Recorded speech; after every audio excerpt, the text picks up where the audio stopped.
The roar of engines, the range of heights and clouds under the wing. In the past, aviation was a luxury for the few, but today the sky is open to all thanks to them. The low-cost airlines changed the world by making flights analogous to a bus ride. But what is the real price of this accessibility? Today I will show you the world of budget aviation from within, from secret fares to absurd fines for extra centimeters of hand luggage. The lesson on surviving in the sky starts right now. Let's go. $9. You saw this number. You did not think, you clicked. That is not a weakness. That is human nature. And somewhere right now in a glass office, a revenue manager is counting on exactly that reaction. Because what you bought for $9, it is going to cost you $63 by the time you reach the gate. By the end of this video, you will understand every single dollar of that difference. And you will never look at a cheap flight the same way again. Refrain 1, a cheap ticket is not the price of the flight. It's the price of the entrance ticket to the attraction.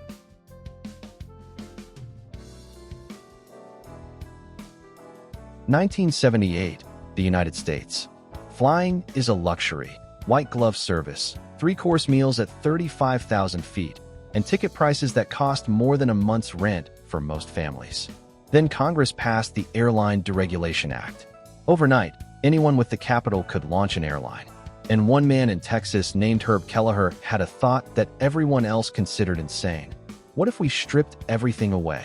No meals, no assigned seats, no frills, one aircraft type, maximum flying hours per day, fares so low that bus passengers would switch. Southwest Airlines became the first true low-cost carrier, and the entire industry laughed. Then, when the profits came in, the entire industry copied them. By the 2000s, Europe had Ryanair and EasyJet, tearing apart the old continent's expensive air travel traditions. Asia had AirAsia, bringing flight to hundreds of millions of people who had never left the ground. The model spread to every corner of the world. But as the model spread, it evolved. It got sharper, more surgical, and considerably more complicated for the passenger. The question is, how does the machine actually work? Every budget airline on the planet runs on the same 5 levers. Once you see them, you cannot unsee them. The ticket is bait. The real money is in checked bags, seat selection, priority boarding, travel insurance, hotel bookings, car rentals, all sold through the airline's own platform. For Ryanair, ancillary fees make up roughly half of total revenue. Half. The ticket is almost incidental. Aircraft utilization. A plane sitting on the ground is a plane hemorrhaging money. Ryanair targets a 25-minute turnaround between flights. That is barely enough time to clean the cabin. Some aircraft fly 11 or 12 hours a day. Legacy carriers rarely exceed 8. Fleet standardization. Every Ryanair aircraft is a Boeing 737. Every EasyJet is an Airbus A320 family jet. One aircraft type means one pilot training program, one set of spare parts, one maintenance system. The cost savings are enormous and invisible to passengers. Secondary airports. Frankfurt might mean Frankfurt-Hahn, 75 miles from the city. Barcelona might mean Girona. These airports charge far lower landing fees, and they actively pay airlines to come because passengers bring economic activity to the region. You pay with your time. The airline saves with money. You.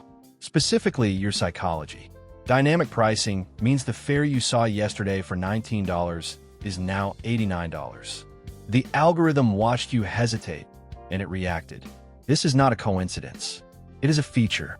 A cheap ticket is not the price of the flight.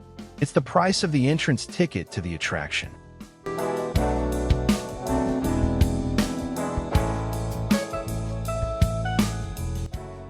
Let's run an experiment right now. Open any budget airline booking site and try to buy a ticket for a real trip, somewhere you'd actually need a bag because you're going for more than 2 days. Start with the base fare. Add a carry-on bag that is larger than a small purse, because those are charged separately now. Select a seat, because sitting in the middle between 2 strangers for 4 hours is not your idea of travel. Add the booking fee. Add the airport taxes. Add the payment surcharge. That $9 fare just became $63, which, by the way, is nearly what a legacy carrier would have charged, except they include the bag, the seat, and a cup of coffee. This is called drip pricing.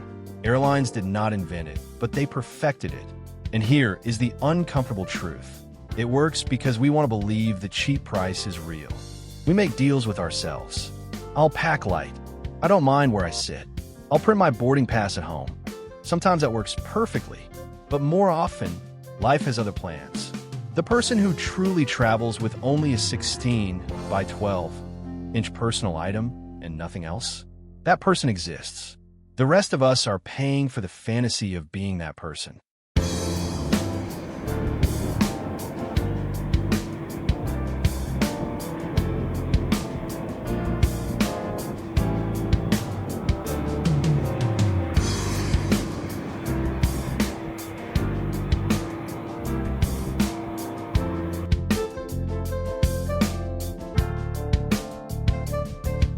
Ryanair CEO once held a press conference to propose charging passengers to use the toilet.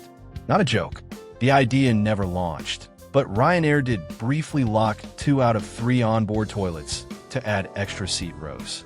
They unlocked them after a regulator complaint. Spirit Airlines in the United States charges for carry-on bags stored in the overhead bin, but not for bags that fit under the seat in front of you. Passengers have been seen unpacking and repacking at the gate to avoid the fee. Wizz Air sells a discount club membership for an annual fee, which makes their tickets genuinely cheaper. They're charging you for the privilege of paying them less. From a business model perspective, this is quietly brilliant. AirAsia once ran a promotion so aggressive, seats for 1 Malaysian ringgit, roughly 20 cents, that their booking website crashed for 3 consecutive days. The demand was physically larger than the internet could handle. And perhaps the most human story. A passenger on a European budget airline was told her jacket, worn on her body, technically exceeded the carry-on size limit. She was asked to check it as luggage for a fee.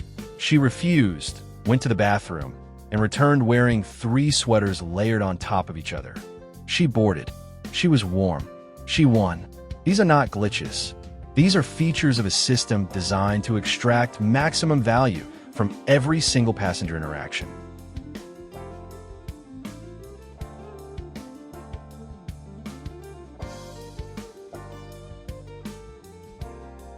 So after all of this, are budget airlines good or bad?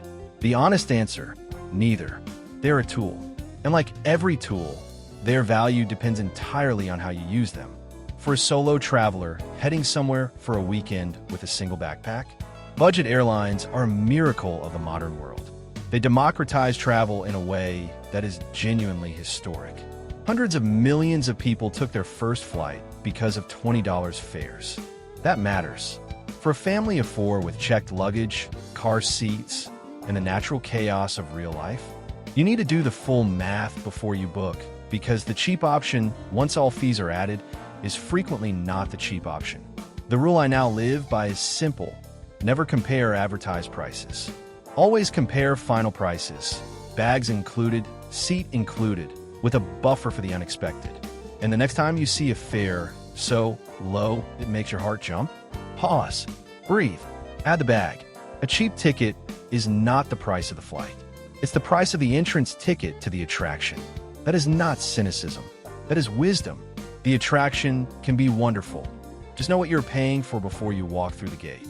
If this video made you see your next flight differently, share it with someone who is about to book one. It might save them $60 at the gate. Subscribe for more aviation content that goes past the glossy surface. And tell me in the comments, what is the most unexpected fee a budget airline has ever charged you? Because I know I am not the only one with a story. See you in the next one.